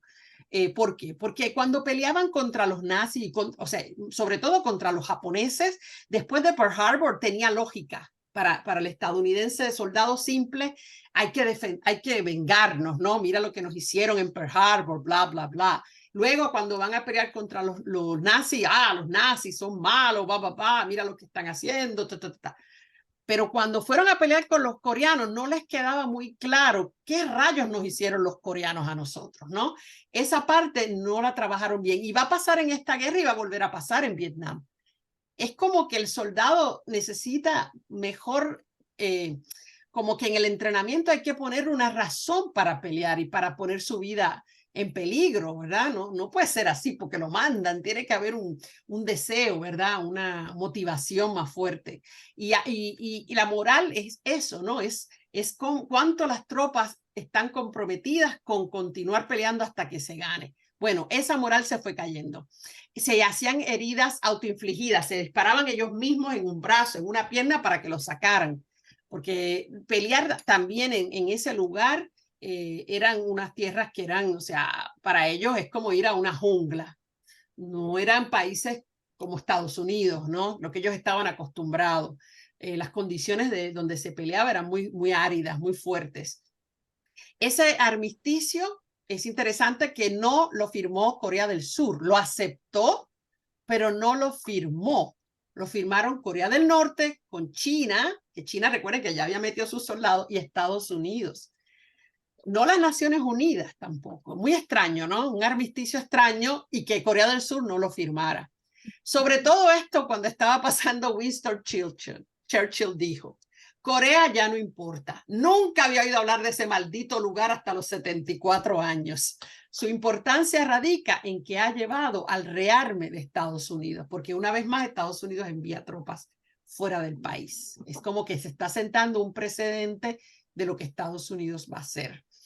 Si miramos bien la guerra debió haberse quedado lo que era, una guerra civil, lo que debió haber sido. Si era cierto que había dos Coreas distintas que no podían vivir juntas, había que dejarlas que pelearan y que ganara el que ganara, ¿no? Que fuera una guerra, una lucha interna, una lucha civil entre la gente de Kim Il-jung y Syngman Rhee. Pero al intervenir militarmente, ¿verdad? Con la ONU y todo eso, porque Estados Unidos lo pide, se agrandó. Lo que hicieron fue agrandar el conflicto. No se considera una guerra per se porque no hubo una declaración de guerra, sino que es un operativo dirigido por las Naciones Unidas y financiado mayormente por Estados Unidos, ¿verdad? O sea, financiado no quiero decir por practicado, son los soldados, el que puso más, el que invirtió más aquí fue Estados Unidos. El armisticio, como les dije, se firma, pero hasta ahí estamos. Y al final regresan a la misma división que había antes de que hubiera la guerra. Por tanto, no hay un ganador. Sin embargo, los grandes perdedores son ambos grupos de Coreas. Las dos Coreas son los grandes perdedores porque no solo fueron ambas bombardeadas desde el aire, con lo que eso implica, la destrucción, como les dije, de las represas, toda la destrucción que trae la guerra, que se peleó allí, sino que trajeron el nuevo elemento, el ataque con napalm, que es un desfoliante que destruye las cosechas también, destruye todo lo que es vegetal, lo destruye, lo quema, y es un químico que pasan años y años y no crece nada en el lugar. O sea, es un daño ecológico, es un daño a la humanidad, o sea, es de todas clases ese daño del napalm. Claro, dentro de Estados Unidos hay que explicarle a los estadounidenses por qué no ganaron, porque no ganaron, no perdieron, pero no ganaron. ¿Cómo se explica eso? Es lo que estaba diciendo, lo que están diciendo todos estos otros líderes anteriormente, que estamos con comunistas infiltrados, el enemigo está en el gobierno y nos boicoteó todo esto y por eso fue que perdimos. Entonces, todo lo que pase que es malo es la culpa de algún comunista infiltrado, y todo sirve para alimentar ese odio al enemigo que era la Unión Soviética, ¿no? Es el enemigo eterno. La guerra cuesta a Estados Unidos, a pesar de que parte lo pagó la Unión Soviética, le cuesta a Estados Unidos 67 millones de dólares, porque también los países pagan por el traslado de sus fuerzas hasta allá, también ese costo lo hacen ellos. Los soldados muertos, los heridos, y por primera vez vemos un número grande de MIA. Hay 4.700 prisioneros de guerra, que es POW, Prisoners of War, de los cuales 70%, porque tenían baja moral, se voltearon y colaboraron con la Corea del Norte. Y 38% se murieron porque se debilitaron al dejar de comer y de asearse, como no los venían a rescatar, muchos perdieron la esperanza, o sea, mueren en cautividad, muchos de ellos. Pero lo interesante es los MIA, los Missing in Action, los desaparecidos en acción. Vemos aquí por primera vez este concepto de los desaparecidos en acción. La gente que no se sabe, están vivos, están muertos, no se sabe. Estados Unidos reclama que tiene 7.500 desaparecidos en acción. Y hasta el día de hoy, la mayoría no se sabe. Corea, ninguna de las Coreas ha dado informes sobre si apareció alguno, dónde encontraron, si encontraron huesitos, que nada, no se sabe. Esa gente eventualmente los tribunales los declararon muertos y ya. Pero eso es un reclamo que hay ahí entre Estados Unidos y la Corea del Norte también. No con la Corea del Sur porque se lo perdonaron en Corea del Sur. En general, 5 millones de muertos se estiman entre civiles y los muertos en batalla, de los cuales el 50% se estima que son civiles de las dos Coreas, de ambas Coreas, porque se peleó en ambas Coreas. Y bueno, la destrucción que sufrieron ambas, que ya hablamos. En Estados Unidos, al terminar la guerra, mientras estuvo la guerra, siguieron aceptando mexicanos para que vinieran a ocupar todos esos trabajos meniales para que los otros subieran. O sea, fue como cada uno ocupaba el puesto del otro para que la gente ocupara las posiciones de los soldados que fueron, porque fueron más de 1 millón de soldados que sirvieron en la guerra en Corea. Entonces, esa gente, esos mexicanos que fueron aceptados para que cubrieran posiciones que antes habían tenido algunos soldados que trabajaran en la agricultura, por ejemplo, cuando esos soldados ahora como veteranos regresan a los Estados Unidos, entonces los mexicanos ya no hacen falta. Y empieza lo que se llamó Operación Wetback, Operación Espalda Mojada. Los mexicanos en Estados Unidos se les llama así, con estos términos, se les llama espaldas mojadas porque cruzan el Río Grande, que es la frontera con Estados Unidos por el sur, por buena parte. Prefieren cruzar el Río Grande que cruzar un desierto espantoso que hay. Entonces, ahora, como no hacen falta, los empiezan a deportar. En el año 53 mismo llegaron a deportar 863,000, porque solo operaron en la segunda mitad del año, y en el 54 deportaron 1.100.000. Trump ha dicho en varias ocasiones que esta operación Espalda Mojada es su inspiración, que él quiere que se haga eso otra vez, salir de ellos, deportar y deportar y deportar. Cuando los deportaron, aquí ven escenas de la época, como los que hicieron reciente, ¿verdad? A caballo, como esos de la policía, de la patrulla de la frontera, los lleva como animales, ¿no? Como arriando vacas, y luego los ponían en este tipo de jaula que ven acá, como si fueran animales, ¿no? Y así los llevaban hasta que los soltaban allá en México. Así que siempre pagan los de abajo, ¿no? Lo pagan ellos. Y bueno, en la clase que viene vamos a hablar de algo muy importante y excitante, que es cómo empiezan los movimientos por los derechos civiles, sobre todo de los negros en los Estados Unidos, pero también de los hispanos y otros grupos de minoría. Así que vamos a ver desde cómo empieza, vamos a ver un poco de la segregación, cómo era hasta los años 50 y cómo eso va a empezar a cambiar, cómo decisiones de los tribunales van a ir cambiando y las protestas de los estadounidenses negros y apoyo de algunos blancos van a ir cambiando. Y es la época más excitante. A mí la que más me gusta de la historia de Estados Unidos son los años 60 y los años 70.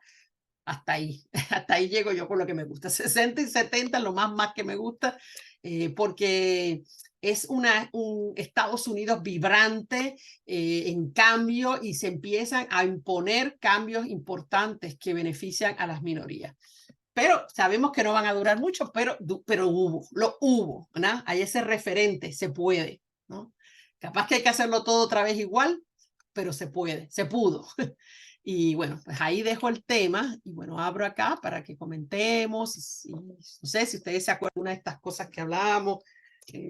No sé. No, yo elegía cuando hablabas, iba a comentar sobre la película de Netflix, Hermanos de Trinchera. Ah, que la sacaron nueva, o sea, la pusieron otra vez en Netflix, ¿no? Ahí está, y me hiciste acordar más de ella cuando dijiste que al soldado había que motivarlo, que había que darle un porqué de pelea. Esta película un poco es muy americana, pero a su vez también muestra cómo preparan al soldado, cómo lo profesionalizan como en las tropas aerotransportadas. Y está interesante. Es la Segunda Guerra, ¿no? La película es de la Segunda Guerra. Es la Segunda Guerra, sí. Sí. Está interesante de ver de cómo se mueven y cómo, como tú decís, usan carne de cañón. Muchas cosas de las que estamos viendo y hablando se ven. Sí. Obviamente, son todos delgados, ganan ellos, mueren pocos, pero bueno. Pero no es sangrienta, es una película más bien como para verla y reflexionarla. Si no recuerdo mal, es sobre 3 hermanos. ¿Esa es la de los 3 hermanos? No. Ok, esa es la otra. Ok. No, este es un batallón de élite de aerotransportado que lo van moviendo a lo largo de los años de la guerra. Me queda por ver los 2 últimos capítulos, supongo que llegan a porque es una serie. Por eso es que no la vi. Pues no la vi, no. Es Saving Private Ryan, es la que salvando a Ryan. Esa sí, pero esa es otra, sí. Mónica, también, hola. Están dando la de la Guerra del Pacífico y ahí sí siguen la historia de 3 soldados distintos, norteamericanos obviamente, en sus vericuetos en la Guerra del Pacífico. Las empezaron, también es serie y las empezaron a dar las 2 a la vez. Pues, yo no les había comentado, pero hay una película que vino hace mucho que está en Netflix que se llama los Tribunales de Tokio o la Corte de Tokio, no sé. Está muy buena, está en Netflix y es sobre las personas que estaban en ese tribunal y todos los conflictos que tuvieron y los actores son muy buenos. Se las recomiendo también. Pero yo a las series le tengo medio fobia porque después uno se envicia con las series. Por eso es que pero son series cortas. Son cortas. Son de 6, 8 capítulos. Y ahora no la vi, pero lo vi en Netflix. Está tipo documental.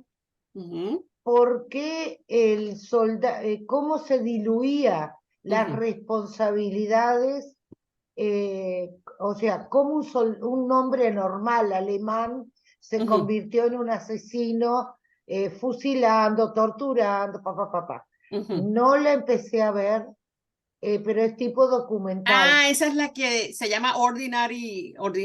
Que no me acuerdo. Sí, algo ordinario, soldados ordinarios. Los civiles de... Sí, es de 50 y pico, 58 minutos, algo así. Sí, yo lo iba a ver anoche, pero pero el Netflix anoche no quiso funcionar en mi casa y nos rendimos. Pero sí, la tengo para verla, esa. Sí, está basada en un libro. Te agradezco lo de la guerra a Corea. ¿Te entendiste? Era... ¿Tienes duda? Sí. ¿Viste ahora de qué? no, ahora no. Pero vamos, deja que ver la de Vietnam, te la tengo bien chula también. Esa sí que le voy a dar mucho detalle. Y sí, porque esta fue corta y Estados Unidos hizo ese truco ahí de meter la ONU y no me, esa guerra como que... y además que se ha escrito poco, hay poco para leer sobre la guerra de Corea. Película, voy a tener que, se me olvidó buscar, voy a ver si encuentro alguna película sobre la guerra de Corea, pero es muy difícil. No se escribe, no se estudia, es como que como no ganaron, ¿viste? Es difícil vendérsela a los estadounidenses, mejor ni hablar de eso. Creo que Churchill con el tema del armamento da un poco en el clavo, ¿no? O sea, la plata, el rearme estadounidense. Ajá, la guerra permanente de la que se había hablado. Guerra permanente. Sí, y no va a pasar mucho porque ya van a ver que en el 50 y pico ya están empezando a mandar soldados a Corea, a Vietnam. La guerra de Vietnam oficialmente se reconoce como 65 al 75, pero empezó en los 50. Pero perdón, en el 54 exacto, Francia pierde Indochina, que era Vietnam. Sí, en Dien Phu. Exacto. Y ahí es que en realidad Estados Unidos ya está metido. Hasta a Estados Unidos le pagaba el 80% del costo a los franceses, más que para que siguieran peleando. O sea, que no pararon. En la reconstrucción de Corea del Sur, las empresas americanas se beneficiaron en pila también. Digo. Siempre, en todas las guerras siempre. Suministraron, digo. Porque a veces hablábamos de los costos, cuánto le salió, pero mínimo. Después indirectamente le entraba. Sí, si no fuera negocio no lo hacían, No. No se metían. Bueno, las reconstrucciones de guerra son un lamentable negocio. Sí. Yo una de las que más me recuerdo fue el apagado de los pozos de petróleo de Kuwait. Después de que lo invadieron, quemaron todos los pozos, apagar cada pozo, yo no sé, no me acuerdo la plata que salía. Sí, y el daño ambiental también, imagínate todo eso. Y el daño ambiental. El daño ambiental, pero después que los prendían fuego había que apagarlos. Y era una industria increíble, los millones de dólares que gastaron en apagarlos, para después que los Nixon hicieran su negocio, ¿no? Y en después que se van y dejan todas esas municiones vivas que quedan, las minas, todas esas otras cosas, los desfoliadores, o sea, ¿eso quién lo paga? Eso todavía están sacando en Vietnam de vez en cuando algún campesino hace un hoyo muy profundo y ¡pum! Sale disparado. Es una cosa increíble y nadie responde por eso. ¿No vieron una película que yo les dije? Es una película muy triste que se llama Las tortugas no vuelan o algo así. Es sobre unos niños. Son unos niños. Sí, creo que es en Irak o en Afganistán, por ahí. Ninguno de los niños en la película era actor. Los niños de verdad eran de ahí y hicieron la película. Y los niños se dedican a sacar las minas, tú sabes, a identificar las minas y a desconectarlas, ¿no? Y muchos tenían los bracitos, pierden los bracitos, porque por supuesto, a veces no les sale bien, son niños, ¿no? Pero niños chiquitos. Es una película terrible para ver, pero de esas que te despierta y dices, wow, no se me había ocurrido eso, ¿no? Lo que uno nunca piensa, lo que queda atrás. Se acabó la guerra, pero no se acabó. No se acabó. Y bueno, en esta guerra de Alemania están encontrando todavía bombas vivas. La vez pasada en un estacionamiento había enterrado una bomba y estaba viva. Increíble, ¿no? Así que en estos países debe ser terrible. Pero más recientes también. Perdón, esa bomba que decís tú. Ajá. Di. Espérate, hablé uno, que ahora no nadie. Esa bomba que dijo él que en un estacionamiento encontraron viva. Sí. ¿Viste cuál fue la resolución? No me acuerdo. ¿Qué es? ¿La detonaron? No la sacaron, la dejan. Y la monitorean porque tienen miedo que si les llegan a entrar, es una bomba que grande tiene su buena parte de destrucción si llega a explotar. No es una bombita chiquita. Sí. Es un bombón. Claro. Wow. Imagínate. Tú sabes, Ligia, sí. están encontrando bombas de la guerra civil de España. Hace unos 15 días, encontré la noticia de que habían encontrado en una construcción que iban a hacer un edificio, encontré una bomba de 250 kilos. Mira tú. De España. O sea que estamos hablando más que 30 y pico, ¿no? El 30 y algo. Imagínate tú. Sí, 37, 38. Sí. Y hay áreas, sé que hay varios lugares en Europa que la gente no puede ni entrar, porque hay tanta y tanta, donde hubo las batallas grandes, como la de Verdún y todos esos lugares, eso está lleno de cosas que pueden estallar. Imagínate. Bueno, hoy día en Libia, con este desastre que tuvo de la explosión de la presa, se están viniendo las minas flotando en el agua. Claro, ¿verdad? Y habrá algunas que habrán detonado con eso, ¿no? Me imagino, porque ese temblor fue de 7 y pico. Wow, sí, porque eso es recientísimo lo de Libia. Sí. Ahora, y a tal punto lo de Libia viene complicado, que parece que la presa no fue destruida por el ciclón. Parece que hubo otras manitos ahí que reventaron. Si llegan a encontrar eso. Es lo que están investigando ahora. Que no le encuentran de que fuera por el terremoto. Exacto, que no fue por el sismo, sino que hubieron manos ahí que metieron. Wow, y el peligro que se corre la población es un país que tiene 2 gobiernos. O sea, no tiene presidencia, no tiene democracia. Y la gente no sabe ni para dónde disparar. Exacto. Ahí arriba de la inundación andan las minas flotando. Entiendo que ese fue un pueblo completo que quedó bajo el agua, ¿no? Prácticamente. Sí. Total. Sí. Wow. Total. La verdad Qué que cosa. Tremendo. Ay, Dios mío, lo que nos espera. Este mundo sigue cada vez. Uy. Nada, pues voy a ver si consigo. ¿Alguien se acuerda de películas sobre Corea? Yo no recuerdo ninguna, de verdad no me viene a la mente ninguna. No, ¿verdad? De Vietnam hay muchísimas. Yo lo único que siempre me acuerdo en Corea era tomar la colina. Iban a una colina, les costaba un Perú de soldados llegar. Después que llegaban, desocupaban la colina. Y te pasaba como una guerra. Estaban como Sísifo. Claro, era una guerra de desgaste, de muerte, de al santo botón. Esa idea es la que yo tengo de películas de Corea. Ahora que tú dices eso, creo que los borinqueniers, los puertorriqueños, tenían que ver con una colina. Ese operativo en el que los mandaron a ellos adelante era con algo de una colina. Apuesto plata que si es una película de Corea, hay una colina. Hay una colina que hay que tomar.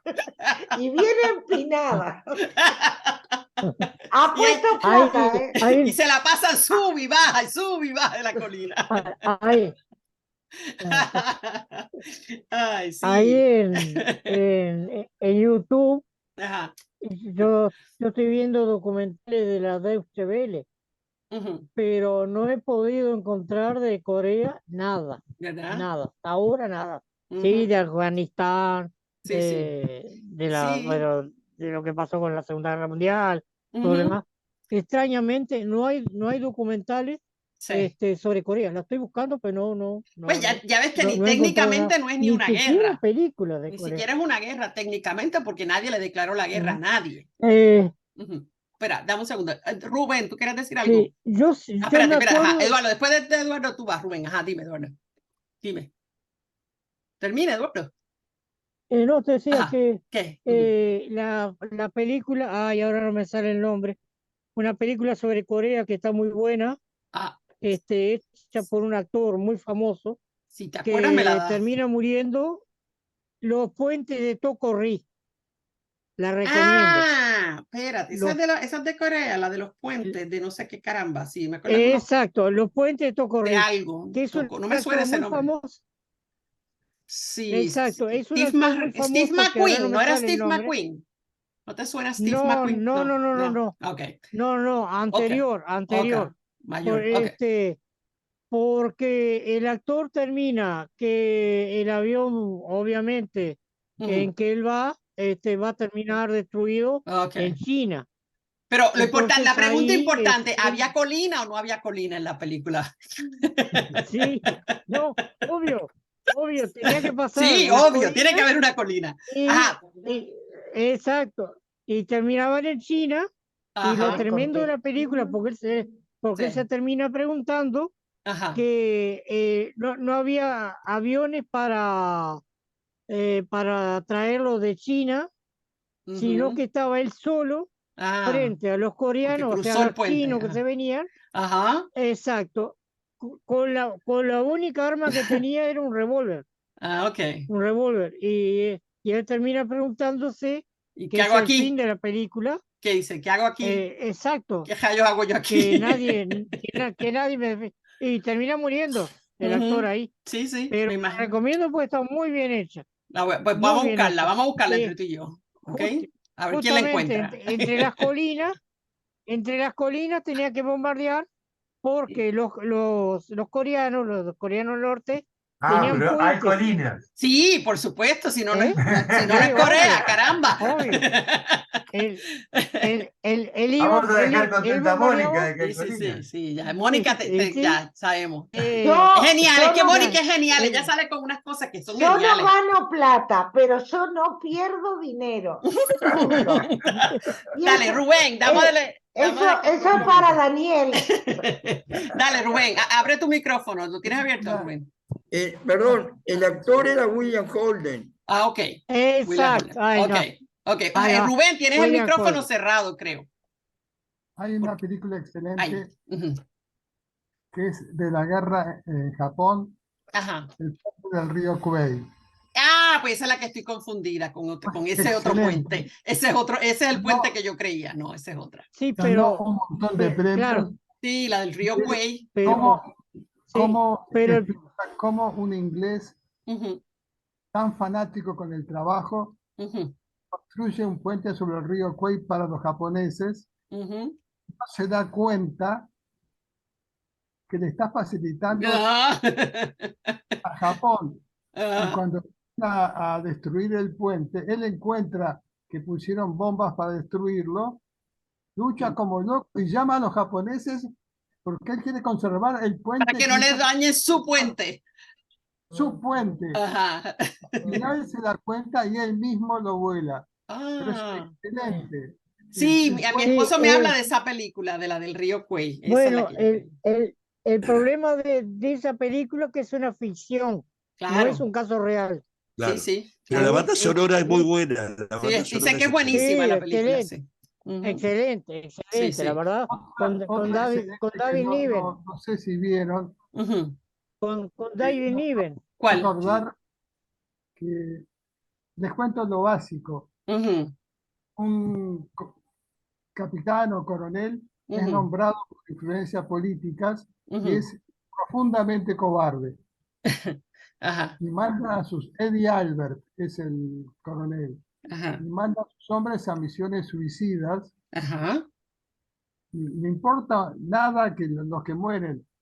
Jack Palance cumple una misión de esas locas y jura vengarse.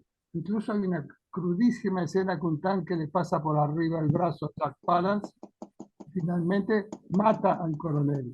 ¿Pero esa es en Corea o no? ¿Esa es en Segunda Guerra? No, en alguna guerra. La Segunda Guerra. Ok.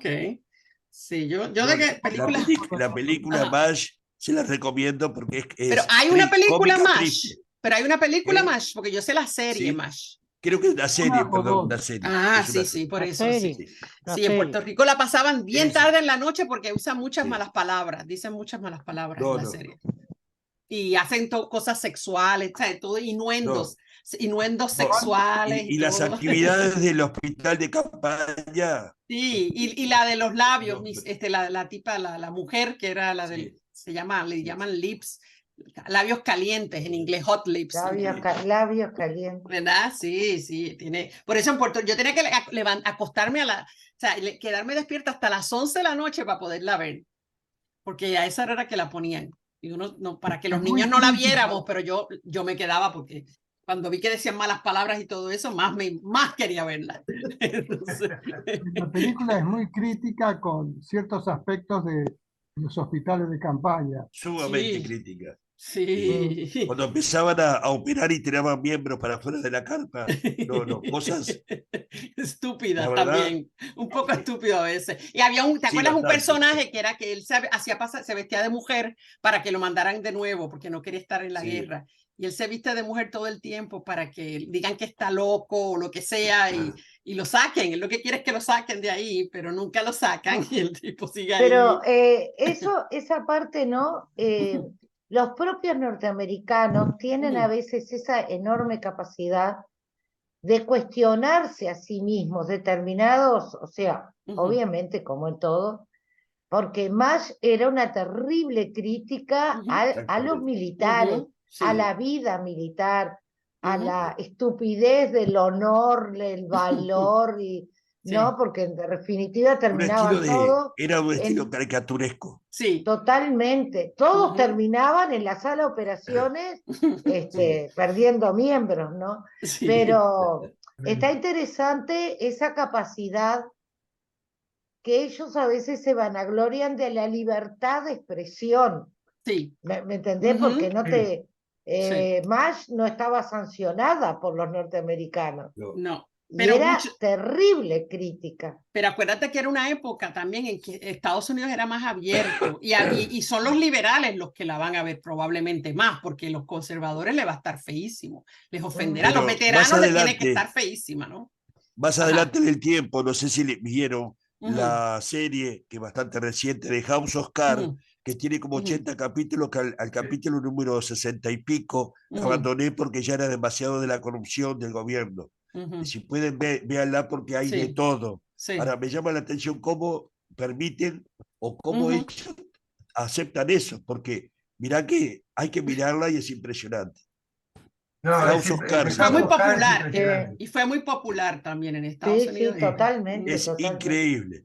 Pero como tú dices, para muchas personas me imagino que se dicen, esto es ficción, no tenemos que verlo más que como ficción, no sé si será eso. No, está desde el asesinato de una muchacha en un subte hasta el arreglo con el ruso en una escalera cosas que uno dice, no puede pasar. Pero la hacen tan bien, yo creo que vamos como lo de la luna. Me quedo pensando.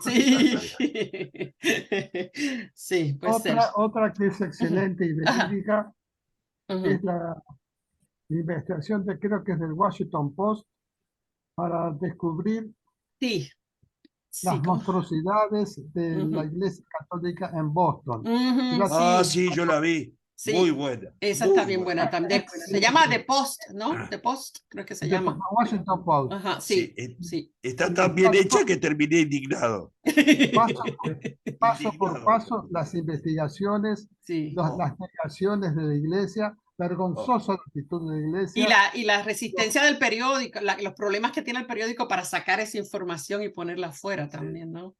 Aparte, cuando un sacerdote tiene muchas críticas, simplemente lo cambian de lugar. Ajá, se lo venden a otro, como vamos a vendérselo a otro. Llegan al hueso, logran confesiones de sacerdotes. Y la Iglesia queda... Todavía la Iglesia ha quedado bien afectada en Estados Unidos después de todos esos escándalos, porque es que fue demasiado y como sacan películas, entonces se lo recuerdan a la gente. Cuando la gente se lo empieza a olvidar, sacan otra película, ¿no? Que se lo revive. Sí, esa está buena también. Yo estuve viendo la historia del Papa Pío XII, las investigaciones del Papa Pío XII. Leí el artículo, de que ahora encontraron más evidencia de que ellos sí sabían lo que estaba pasando. Encontraron la carta que en el año 42 lo habían mandado otro cura de los exterminios en Auschwitz. Sí. Y que el secretario del Papa era el que daba la cara por el Papa. Claro. Pero era el secretario el que ocultaba las cosas. Pero es que este Papa, claro, es que este Papa, antes de ser Papa, era nuncio papal en Berlín. Y él, hay fotos de él con Hitler, con Goering. O sea, por favor. Sí, estaba metido, sí, total. Comentario anecdótico, ¿no? Ahora que estuve de viaje ahí por Escocia, Irlanda, tienen un problema que no va la gente a las iglesias. Entonces las han vendido. Fui a un lugar que era como si fuera el MAM, todos lugares para comer. ¿Está? Tú lo enviaste, tú no lo pusiste para que lo viéramos. Yo vi algo. No, alguien puso no, yo algo, lo que mostré fue la biblioteca de la Universidad de Trinity. Sí, me acuerdo. Después, en otro lugar que fuimos, era un centro de espectáculos y del centro para hacer conferencias, esas cosas. Pero seguía siendo la estructura tengo de la la foto, después las mando. Y después en el otro era un centro artesanal, como si fuera, yo qué sé, el mercado de los artesanos. Idéntico, era dentro como de el mercado una de los iglesia. artesanos. Eran 3 iglesias en Escocia y en Irlanda, de que como no tenían feligreses, las vendieron, ¿viste? Mira tú. Wow. Sí, después busco la foto y las mando porque es un lugar precioso porque tiene unos vitros espectaculares, ¿no? Pero, no tiene gente, entonces las venden. Increíble, ¿verdad? Al final, ¿viste la película que te recomendé? No he visto nada de películas porque estoy trabajando con otra cosa, un proyecto que estoy sacando a ver si saco algo para Curazao y bueno, apenas. Tengo mi lista, tengo una lista, mire, acá yo hago listas y listas y listas de películas que quiero ver y las voy a ver algún día. Apúntatela. Para no olvidar, Hombre en Llamas. Sí, no, yo las tengo. Cada vez que ustedes me dicen películas, yo anoto. Algún día voy a sacar el tiempo. A veces veo las que mi esposo insiste en ver, pero las listas mías se van quedando para atrás y para atrás y las sigo posponiendo. Ahora sacaron una, la de Golda, va a salir la película de Golda Meir. Vi que salió Golda Meir. Hoy vi el thriller. Muy buena. Pero yo la que quiero ver es la de Napoleón, porque yo amo a Joaquín Phoenix. Joaquín Phoenix. Yo también. Estoy loca por ver esa, la de Napoleón. ¿La de Golda está en cine solo? No, yo la bajé en Cuevana. Yo las bajo, pero no las veo, pero las bajo. A ver si la veo. Pero ya aprendí a bajarla, así que hay que tener paciencia porque se puede bajar una o dos al día, pero... De la Guerra de los 6 días. Esta sí, de la Guerra de los 6 días. Sí. Hay muchas, pues menos mal que están sacando algunas películas con lógica y con sentido, porque estaban sacando demasiados superhéroes y películas de terror y estupideces que uno miraba. Lo que pasa es que se vende, sacan lo que se vende. Claro, me imagino, pero... La actriz que representa a Golda Meir es idéntica. Es idéntica la actriz. Y cuando tú la has visto a ella, y ella no se parece, es el maquillaje que ella hizo Margaret Thatcher, ¿no? Ella no fue la que hizo Margaret Thatcher, sí. Me parece que sí. Sí, ella fue la que hizo Margaret Thatcher. Hay una nueva que se llama El oficial y el espía, pero no está todavía en Netflix. Es del caso Dreyfus. ¿Saben el caso Dreyfus en Europa, en Francia, contra este oficial judío que lo culpan de todo y al final no es? De esa vi que salió esa película. Esa tengo que bajarla de Cuevana. Esa está en Cuevana. Yo no la he visto tampoco. Yo nada más les digo que no las estoy viendo, yo las voy atesorando. Pero en Netflix hay una que parece buena que se llama Un día y medio. Que creo que es de Suecia y es un hombre que no le dejan ver a su niño, su hijo, y él va al hospital y busca y captura, ¿cómo se llama eso? Kidnap, secuestra a la esposa en el hospital donde ella trabaja para que le deje ver al niño, no sé, porque no lo he visto, pero lo que se ve en el tráiler es que cuando la va a sacar del hospital van en un taxi y el taxista, que creo que es policía capaz, tiene problemas que no le dejan ver al hijo y se identifica con él y qué sé yo. No sé, se ve interesante. Bueno, los dejo. Hasta la semana que viene. Dale, yo también. Bueno. Nos vemos. también. Cuídense. Nos vemos la semana que viene. Que vamos Que por pasen todo. bien. Buen fin de La semana semana. que Igual, Chao. igual. Chao, Estén bien. Chao. Síganse abrigando.